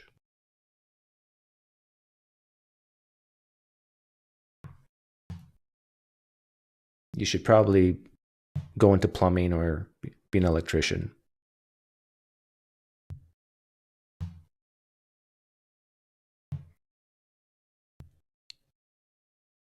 So if you're a Christian listening and you say, we don't follow Ravi, we follow Jesus, I'm here to say you shouldn't follow Jesus because you don't know Jesus.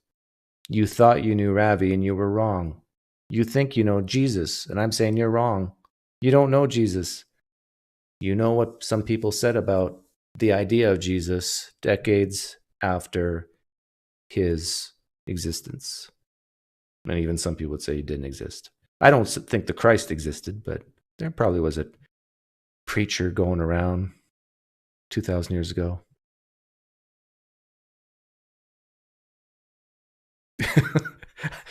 No, I'm a pacifist, Sandals.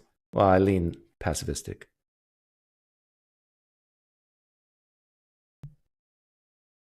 Well, yeah, all religions begin as cults, and then when they get more popular, then they become religions. The difference between a religion and a cult is popularity. Yeah, Ravi's own widow still thinks Ravi's innocent.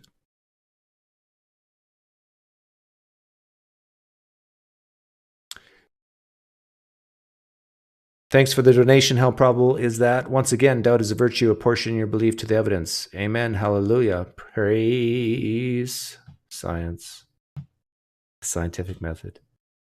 The worst way of coming to knowledge is the scientific method, but it beats everything else.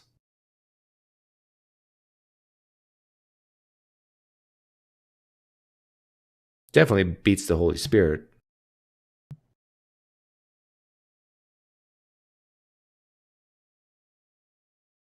It's a metaphor. Got it, Sandals.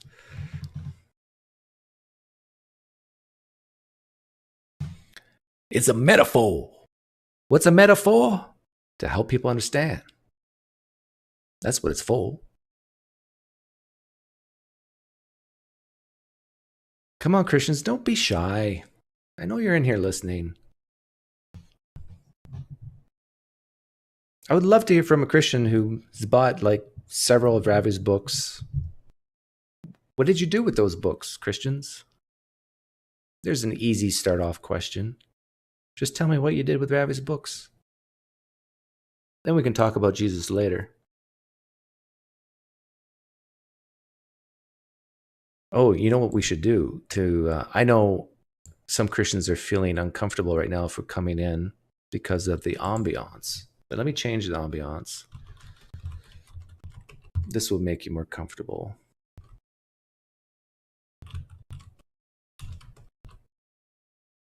We need some music.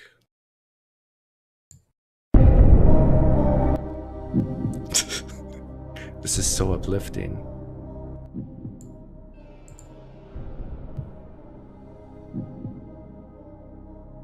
There we go.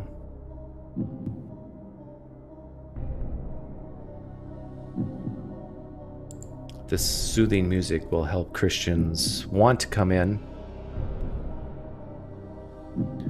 I especially want to talk to apologists, preachers, pastors, because I revere them more. I hold them up more. But if you're a flag-waving, phony Christian, I'll talk to you as well. Was Ravi Zacharias innocent? And all these accusations are false.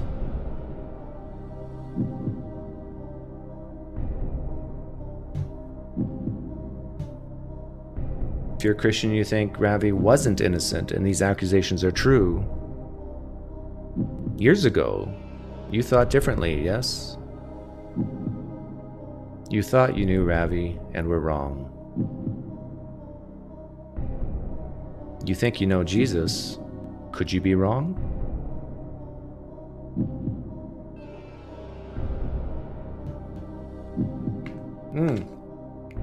What time did the hockey game start? The pressure's building. Yes, if you're a Christian, you come in and you answer my questions correctly, at a certain level, you get to keep the money. And you get 3 helps. 50-50, poll the audience, or phone a friend. But the friend can't be Jesus, because that's cheating.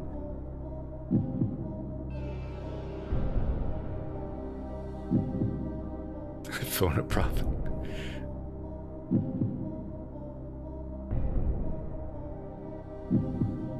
Ravi was a polarizing person in terms of how he preached. Some people loved him, some people didn't like him because he was too much of a storyteller, quoted too much poetry.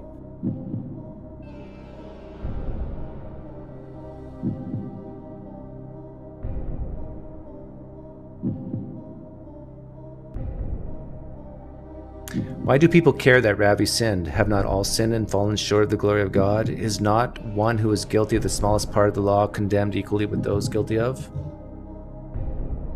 I think, John Robertson, it's more of the issue of hypocrisy, because I remember a couple of videos, one in particular where he is talking about sexual purity in marriage, how he's never been alone with a woman other than his wife, and it turns out he lied.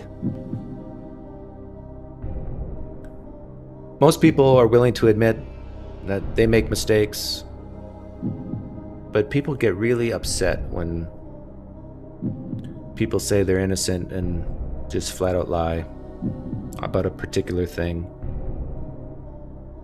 And then, of course, hurting people with those lies. Kaleem, I understand you want me to watch a video reacting to a video done by a Muslim, Meaning of Life.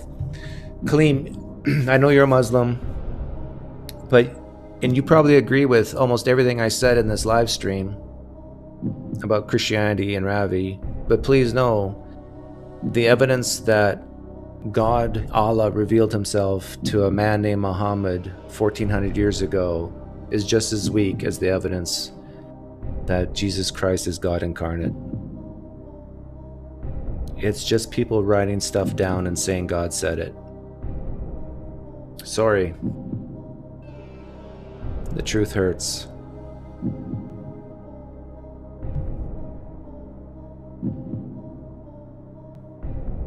Muslims love it when all my Ravi Zacharias videos.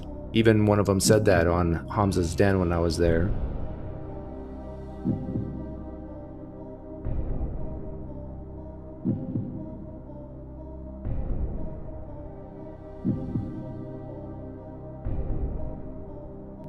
The thing is, when you have an old book or collection of books that are 2,000 years old that have been compiled and somewhat edited, you really think that if there was any dirt on any of the apostles, disciples, and Jesus himself, that it would have stayed? It would have been in the... Then there's dirt on Paul, of course, but then he got converted. And then, Peter denied Christ, but that was more for the story. I mean, like if Peter, the disciple of Jesus, visited the brothel once a week, and people knew that, you think that would have made the canon 300 years later? Of course not. You will be shocked when you know how the Quran was preserved. Yes. And Christians say how shocking it is how consistent with all the manuscripts, 99% accurate precision, because of the thousands and thousands of manuscripts.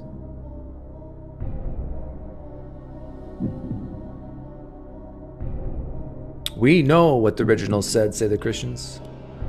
Therefore, we can trust that this is true and from God. We know what Muhammad said the Muslim. Therefore, we can trust and know what Allah said. No.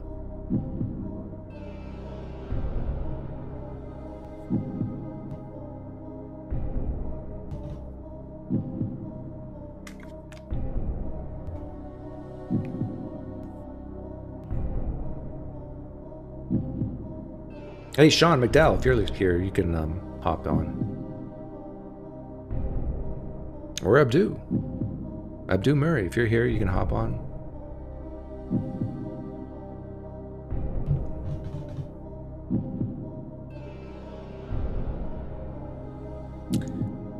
The thing is, in the Christian worldview, if Ravi did live his life in this way, 1 Corinthians 9 says that he's in hell now.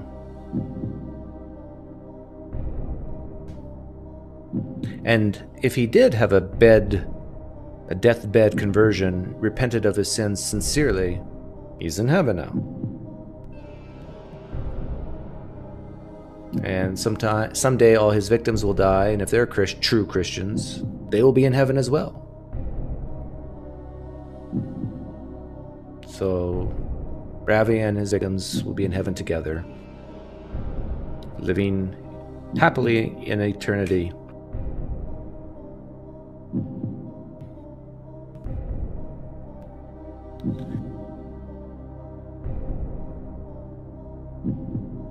You're asking the wrong question, Kaleem, or you're making a wrong request. You don't ask people to prove extraordinary claims wrong. You present what you think, and I think you've tried. You present why you think these extraordinary claims are true to begin with. Because I could say, I have a dragon in my garage right now. A fire-breathing dragon. A real one. I'm not joking. Prove me wrong, Kaleem. Right now, prove me wrong. You can't, can you? But you doubt if it's true, don't you?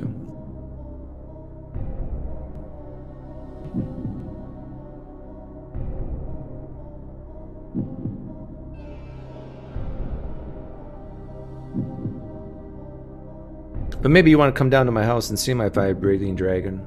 And if you do, and you don't see my fire-breathing dragon in the garage, wouldn't you know it's invisible? So that explains why you can't see it.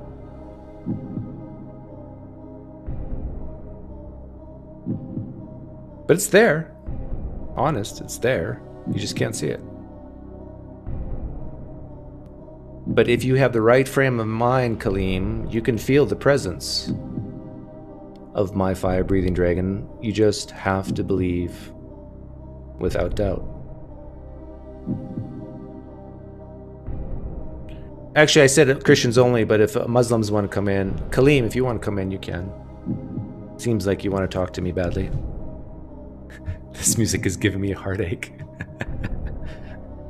Well, I'll turn it off as soon as a Christian or a Muslim comes in.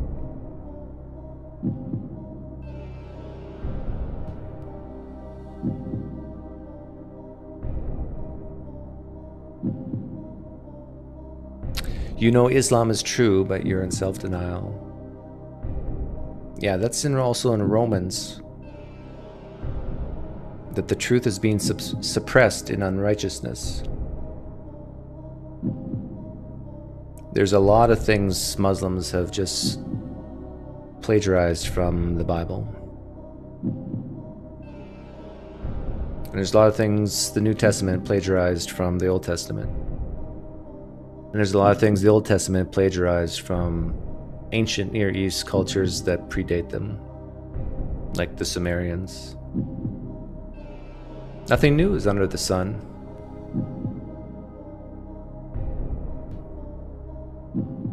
Boy, I'm getting everybody mad at me now. Jews, Christians, and Muslims.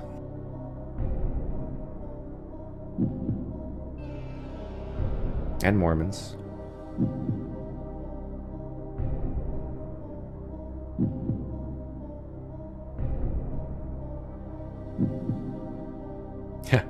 Christians suppress the truth of atheism in self-righteousness. Good point, John. Plagiarized or repeated? Well, they wrote it down without citing their sources. In today's age, that's called plagiarism.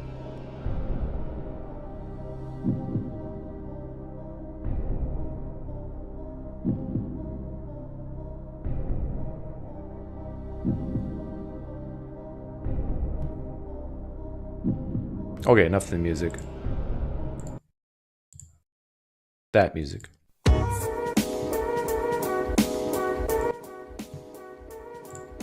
Oh, this is so much better.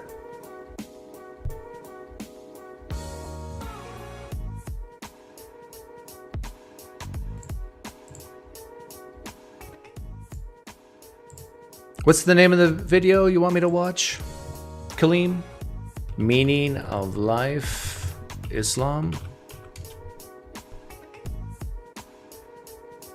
You put the link in the live stream if you want. The bad music is back. Doug, will there be a review of Randall Rouser's interview? I can do it right now if you want. Let me bring it up here. There was one part that I thought was really interesting.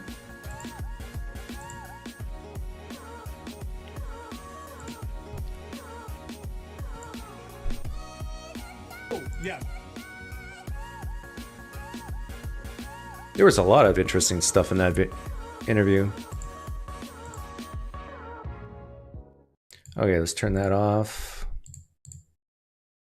So this was me a couple days ago with Randall Rouser. The highlights for me were when I asked him about inspiration and what does the word inspiration mean to him. And also I asked him, is he more skeptical of God or his spouse?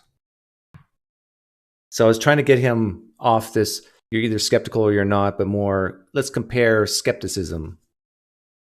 And you know who your spouse is, you know who God is, but of those things you know about your spouse and what you know about God, which are you more skeptical about? And I thought that was a tough question for him to answer. But what was part of the reason is because you have people like Ezekiel in Ezekiel 18 who explicitly say God takes no delight in the destruction of the wicked. It's in the text, it's in the canon. Okay, here it is. Include misrepresentation. We have a situation. And outwarded to tell us something about how God hates wicked people. I think what it is. So those of you who don't know, Randall Rouser is a type of Christian who just doesn't believe that a lot of the Old Testament reflects who God really is. In other words, God never commanded the death of the Canaanites, the Amalekites, never commanded the killing of women and children and so forth. Rab's doing is showing how human beings can express legitimate frustration and anger and outrage at those that they've been offended against. And we can identify with the psalmist when we ourselves have also experienced that kind of hurt. So here we have a situation where I think I'm hearing you say God inspired men to write maybe certain things that include misrepresenting him. So first of all, I haven't endorsed a view. Yeah, he said, I haven't endorsed any view of inspiration. And that's why I said I hesitate when I said God inspired men to write, maybe. Doesn't matter how you view inspiration. The bottom line is Randall believes that what we have in the canon is inspired by God in some way, form, or fashion. View of inspiration that says God is actively doing something to a specific individual. I've endorsed a view of no matter how it happened, the bottom line is it's in the text, it's in the canon, but it's definitely, I think you would say, not representing the true God. Let's say go kill women and children, right? But yet you would say that verse is still inspired by God in some way, and yet it's not representing him. He's inspired something that doesn't represent him. This is not actually a controversial view. So, for example, if a person carefully reads through the Old Testament, let's say through the Deuterocanon, the early parts in Genesis particularly as well, what one finds is that the narrative is written against a heno or polytheistic, let's say, backdrop. In other words, the belief. See, why does Randall go to places like this? He could have just said, yeah, you're right, Doug. The text says that God commanded the death of women and children, but that doesn't represent who he really is. He inspired this to be in the canon. He wanted it there. I asked him, is there anything in the canon that shouldn't be there? He said no. And he could have just said, yeah, that's the way it works.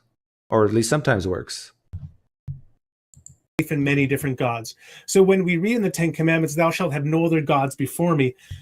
Today we we turn that into a metaphor. We say, so in other words. No, Michael Heiser doesn't turn that into a metaphor. There's a lot of Christians who believe that there are many gods that live today, and they call them demons or Satan, the god of this world. I shouldn't love my car more than I love Jesus.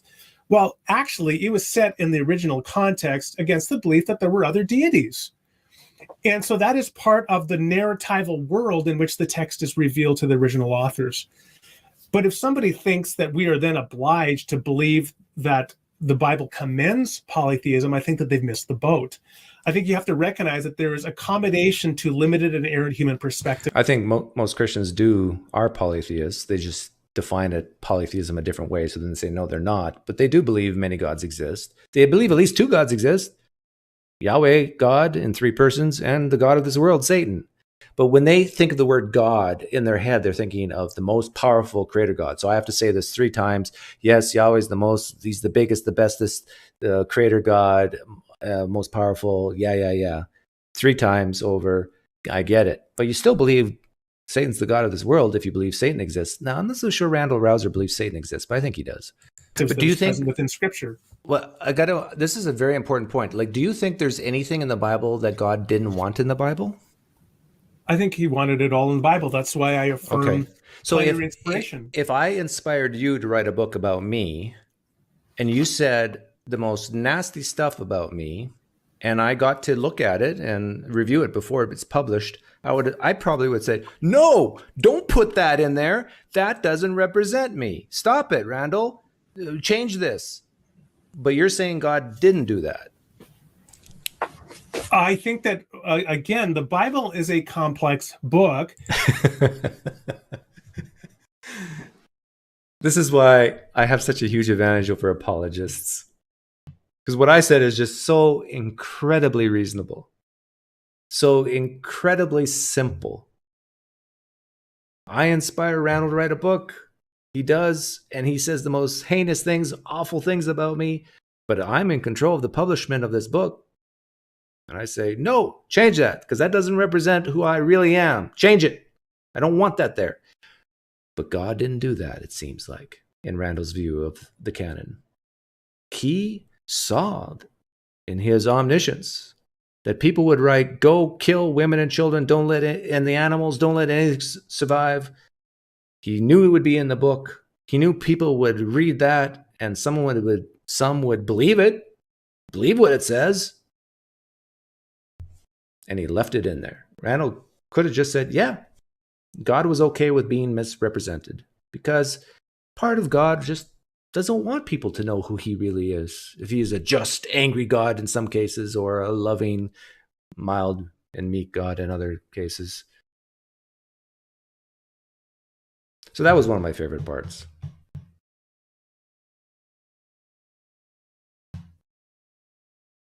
There's some really cool nuggets in here, but I purposely did not interrupt Randall very much. So it's an hour and 36 minutes.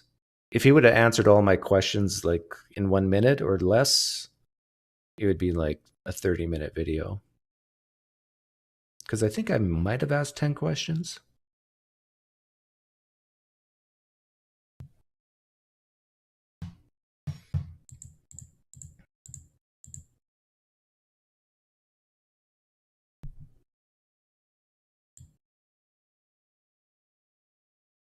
He couldn't do his usual shtick. He did it with Ian Nelson too, and had to bloviate. It's, if there's any advice I can give to apologists and pastors, preachers, it's do what God did, and be okay with being misunderstood, misrepresented. Because it's clear that if God never really did say, go kill the Canaanites, then he's okay with being misrepresented. So if I ask you a question, answer it in a, 1 minute, 2 max, stay on point. And if that's not enough to explain yourself, just rest easy. Be comfortable in the fact that people will not understand you, that they won't have the full picture. Just be okay with it.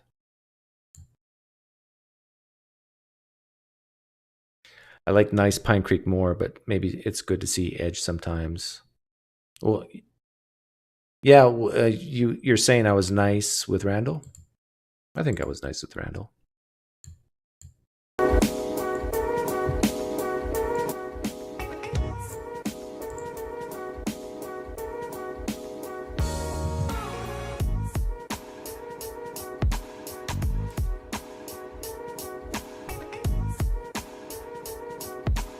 It's just so, part of me feels really sorry for Randall because he's had these experiences in his life, and it just compels him to believe, I think.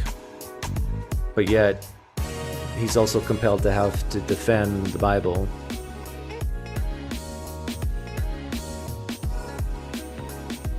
I will rest easy, Felix. Thank you.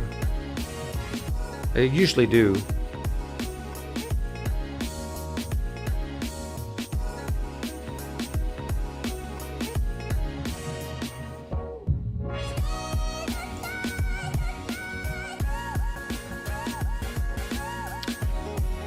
Economic downturn is adversely affecting Bertuzzi. I notice his views are down. My Christianity was like Randall's. Was past tense? There seems to be a progression. The more fundamentalist, historical type you are, the more clear cut it is when you leave. I mean, it's just like you believe in Christianity and then you don't. But with some Christians, it's a transition from fundamental type Christianity to progressive type Christianity, from traditional view of hell to universalism, and then you're finally out.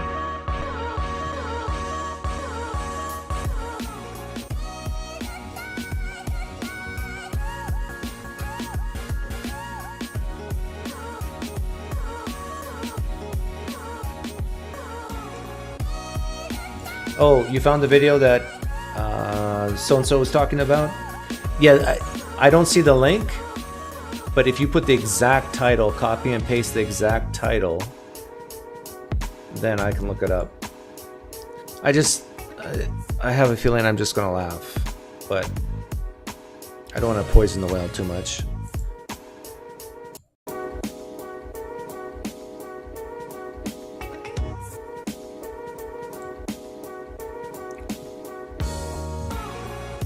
There it is.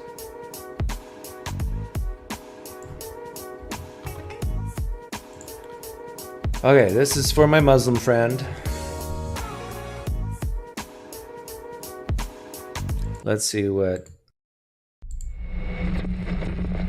this is all about.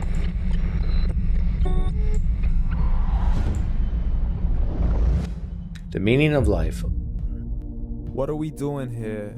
Oh, this one. I've seen this one. It's like we just woke up one morning and then it's welcome to the show. Don't ask any questions, just go with the flow. This whole video is about, well, it's titled The Meaning of Life. And this Muslim is basically saying you can't have the full rich meaning of life without believing in Islam. And believing in a God, a creator God, meaning, hope, purpose, right? Otherwise, it was just heat death. Oh, let's get to 1400 years ago. And not a word has changed, it's still the same. So please explain how all this was known over 14. Yeah, Kaleem, if you're listening here, none of this impacts me in any shape, form, or fashion. Just because there's the soft music in the background and he's being a little louder than normal doesn't increase my dopamine. So please explain how all this was known over 1400 years. How to explain all this was known? I don't know exactly what he was referring to, but many of the things that Muslims say that only God could have known this and inspired or told Muhammad, and then Muhammad told some other people and they wrote it down. No. Like the embryology one was known way before Islam. There's some other things. No, it's just more likely humans knew this. Go to a man who couldn't read or write as he would recite whatever the angel spoke. Yeah, Christians give the same argument. These were illiterate fishermen, and yet God used them to inspire the perfect word of Jesus. This is nothing new. And if you still don't believe, please try to come up with something that's even close. Why? But you can't. So we took God as a mockery and his messengers as a joke. Yeah. Does that bother you when people mock you or view you as a joke? If it does, that speaks more about you than the person who is doing the mocking. Try to become a stronger person. Could not read or write. How somebody who can't read or write gonna start a religion? Dismiss the scriptures as legends and tales of the ancient folk as we live life according to our whims, desires, and hopes. Saying this life is the only home we will ever know. We will live then die then simply turn to bones. Yeah, that's not comfortable for some people. I'm actually okay with it, just dying and just being bones. But for, I guess, this gentleman and a lot of other people, they need this type of religion of hope of eternal life to be able to not kill themselves, to be able to, I don't know, be better people, I guess, to their spouses, to their family. When you have a unlimited quantity of life called eternal life, it values the life we have here in the now. That's just economics. Yo, low! Correction, after the grass dies, the rain arrives and it regrows, and Allah promises to do the same thing to your very soul and bring you back from your... This is what people wrote down 1400 years ago, what they thought would happen. A lot of these same ideas and concepts are found in the New Testament. Very fingertips to your toes, as the all-seeing supreme being watches us so close. How do you know that's true? And we are surely being tested in our wealth, our health, and our self, and everything that we've been blessed with. So believe, for we will surely be resurrected. Believe or what? You be resurrected? Believe, or if you don't believe, what? And be brought back to our Lord and account for every single deed as he hands us our books and orders us to read. Oh no, I'm going to be ordered to read? I don't read books. Not cover to cover. The bad to the good and everything in between. You yourself are sufficient for your own accountability, so don't be mad at me. You are... What if you yourself are responsible for your own actions, then we don't need God to judge us at the end, right? The one who thought he wouldn't come back to me. I gave you a whole life long to search after me. but you were busy in all that which was temporary. You know, there's this, it seems like this person who's doing this video, who wrote the script for this video at least, thinks that anyone who doesn't believe in a God is just hedonistic. I guess it depends how you define hedonistic, but no. It's people who don't believe in God. There's many of them who their goal is not just to get as much money as they want and nothing, and just always do what they want and pleasure themselves. You can not believe in God and have more lofty goals, like trying to help others. So read, and glad tidings to all those who believed. And if you really believe in a deity that likes people to bow down, who needs people to worship it, what does that say about your deity? That your deity is weak, that your deity needs to be loved, needs to be worshipped. Like, I don't have any desire for ants to worship me. And I think Muslims believe they're nothing but ants compared to Allah. I don't need ants to worship me.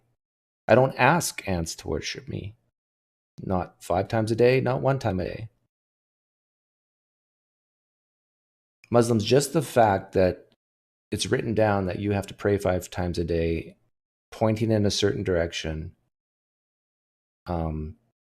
kneeling down,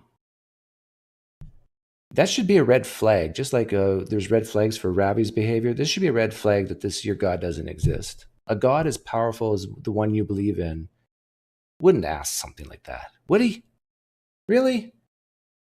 Does Allah actually smile when he sees someone drop to their knees, facing Mecca, praying 5 times a day? That gives him Allah joy? Really? I tell you, sometimes my dog bows down to me, and that makes me feel a little bit good, but not really. Sometimes I think, is he really bowing down to me or just stretching his legs? disbelieve, read, and don't let that day be the first day you find out what your life really means. Uh-oh. Read. What does that mean? Is the word hell uttered in this? Let's open up the transcript. This is one thing I don't respect about Muslims or Christians, is when they imply certain things but don't come out and say it. Yeah, the word hell is not to be found, but it's implied. Just say it. Believe or go to hell. That's what you're saying here. So don't be scared.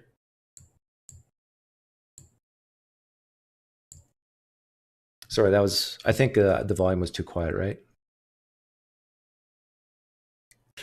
Or go to hell.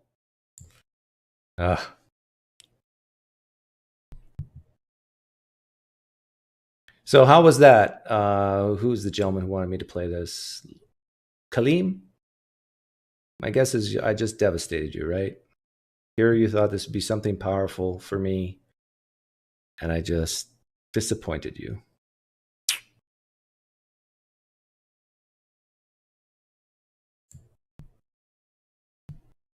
I mean, here was your one hope to help me see the truth of Islam. And I basically went, you want me to believe in Islam? Pray in the name of Allah. I'll soak this in water. I'm trying to stop Allah from doing it if he's real. But I soak it in water. Just ask Allah to light it up on fire for me in front of my own eyes. That would be a good start. Yeah. Too many old books.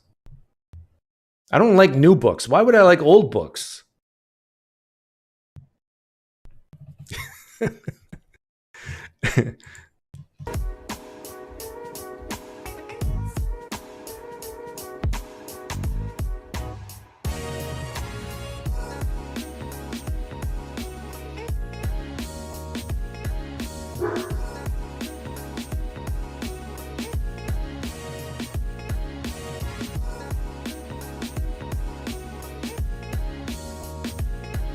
It amazes me how similar Muslims and I are when critiquing the New Testament, but they cannot for the life of them, see it in their own holy text.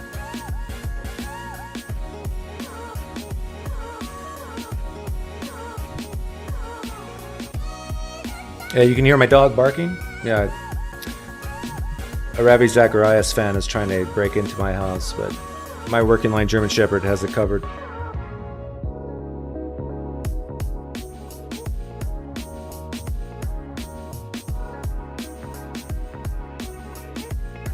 Yeah, when people break into my house, have you seen the movie John Wick? I gotta have like a whole bunch of gold coins to pay a guy to clean up the mess afterwards. Oh, no! It's a joke. Why did I say that?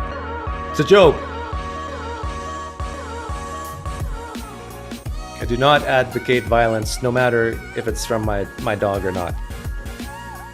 I'm trying to convert my dog to be a pacifist, but she wants none of it. She needs to bite.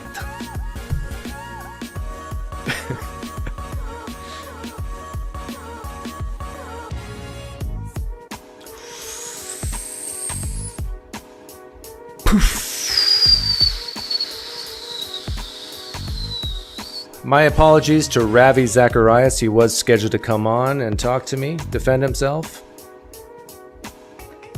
But he's dead.